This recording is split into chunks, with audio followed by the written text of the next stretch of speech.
Hello, my dear students. Today we will discuss a poem by Leslie Norris, and the poem is A Tiger and a Jew. Leslie Norris was one of the famous Welsh poet and short story writer. Now we will learn something about the poem. A Tiger and a Jew. This poem contrasts a tiger and a Jew with a tiger in its natural habitat. The poem moves from the Jew to the jungle and back again to the Jew. So here you can see the poem consists of 5 stanzas.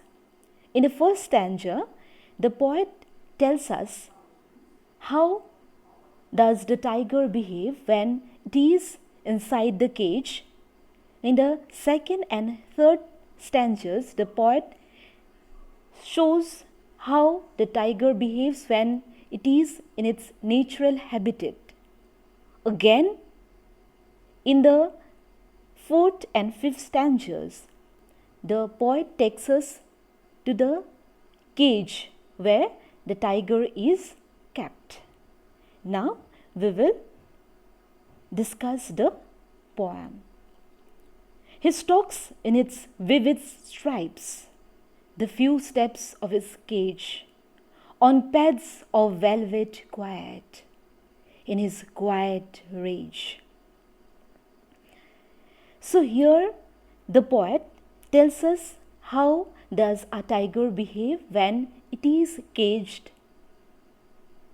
So how does the tiger behave? It stalks. It stalks means it walks in its vivid stripes. The tiger is a very huge animal, and the stripes of the tiger is very noticeable because the stripes are very bright. So the poet here mentioned the stripes of the tiger as vivid. The few steps of his cage. Here the poet has mentioned that the tiger can walk only a few steps. Why only a few steps? Because the cage is a very small area, and for a huge animal like tiger, it is not very easy to move inside the cage. So the tiger can take only a few steps inside the cage, on pads of velvet quiet. His pads are very soft. Though tiger is a very huge animal, but its pads are very soft. That is why the poet has compared the pads of the tiger to velvet. Velvet, as we all know, it is a soft kind of cloth. In his quiet rage, the tiger is very angry. It is a very ferocious animal. But since it is locked inside the cage, it cannot be ferocious anymore. So, though he is angry, what he has to do is that he has to control his anger. That is why the poet has mentioned the rage, the anger of the tiger as quiet. He should be lurking in shadow, sliding through long grass, near the waterhole where plump deer pass. In the second stanza, the poet takes us to the jungle, where actually the tiger should be. According to the poet, the tiger should be in its natural habitat. But we, the human being, we have caged the tiger to derive pleasure by looking at it. According to the poet, the tiger should be in its natural habitat. How? He should be lurking, he should be hiding behind, or he should be lurking in shadow, sliding through long grass. Where? Near the water hole. Why near the water hole? Because from there the plump deer, the fat deer passes. And the fat deer is the prey of the tiger. The tiger should be sliding through long grass near the water hole to catch or to hunt the fat deer.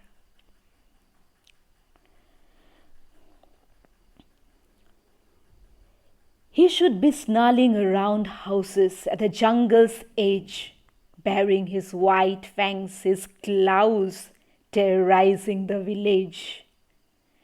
So again, in the third stanza, the poet takes us to the jungle. According to the poet, the tiger should be snarling, it should be growling around houses where? At the jungle's edge, at the end of the jungle. As we all know, at the end of the jungle, human beings dwell. So, there around the houses, the tiger should be growling. How? By baring his white fangs, by uncovering his white teeth, his claws. The tiger should be terrorizing the village. It is a very ferocious animal. It all the time wants to terrorize human beings. So, according to the poet, he should be in the jungle terrorizing the villagers. But he is locked in a concrete cell, his strength behind bars, stalking the length of his cage, ignoring visitors. But here comes the word but. Why? In the second and third stanza, the poet takes us back to the jungle. But now we have come to the cage again. According to the poet, now the tiger is locked inside the concrete cell. Concrete means a thing which we can see or touch. It is caged. So his strength, though the tiger is a very strong animal, the tiger is considered as the king of jungle, but now his strength is behind bars. He is caged. He is completely helpless now. Stalking the length of his cage. What he does now is that he just stalks. He just walks the length of his cage, ignoring visitors. When a tiger is in its natural habitat, he terrorizes people. He hunts people. But now he can no longer do that because his strength is now behind bars. So what he does is that he ignores visitors. He doesn't pay any attention to the visitors who have come to see him. He hears the last voice at night, the patrolling cars, and stares with his brilliant eyes at the brilliant stars.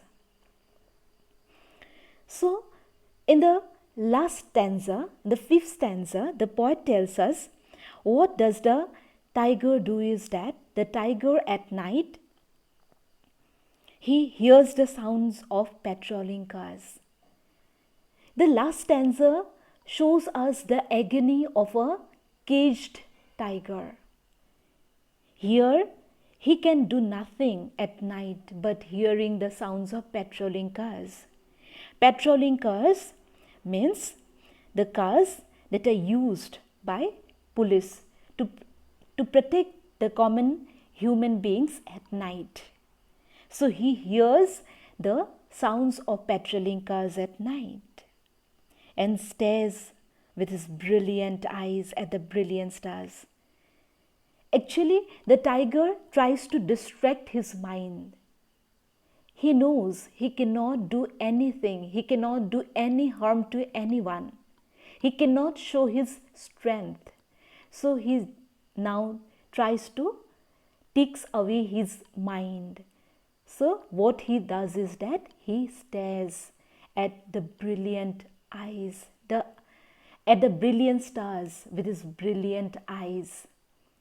The stars are mentioned as brilliant. The stars are very bright. The poet in the fifth stanza has used the word brilliant twice to intensify To intensify what? To intensify the sharpness, the brightness of two things. One is the eyes of the tiger and the other is the stars.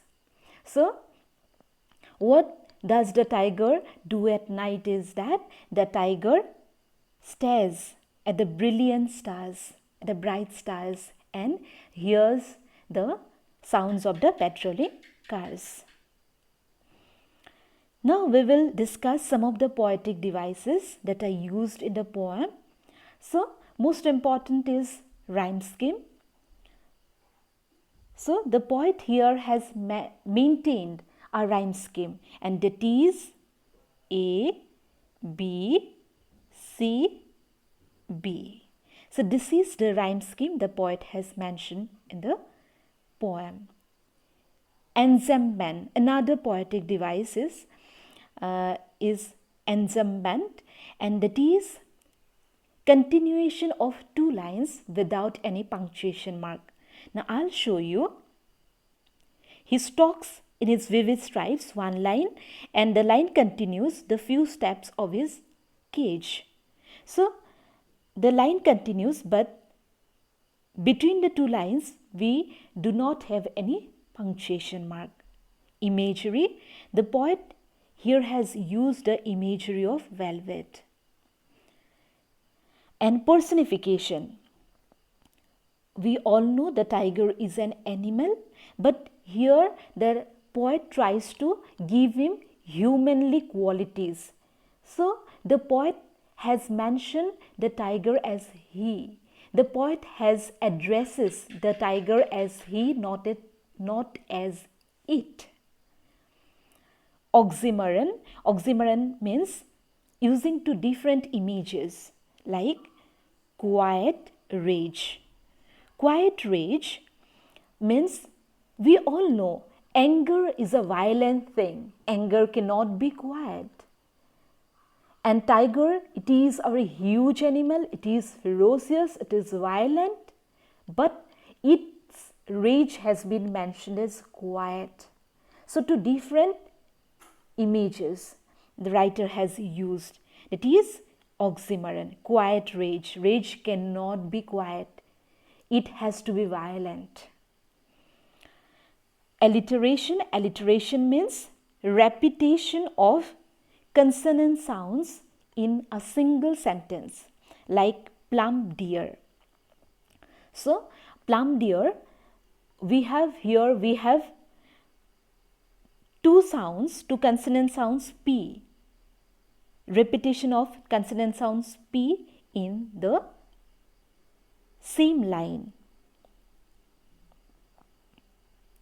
So again, throughout the poem, so we have got all these poetic devices that the poet has used. So this is all about the poem. Thank you for watching.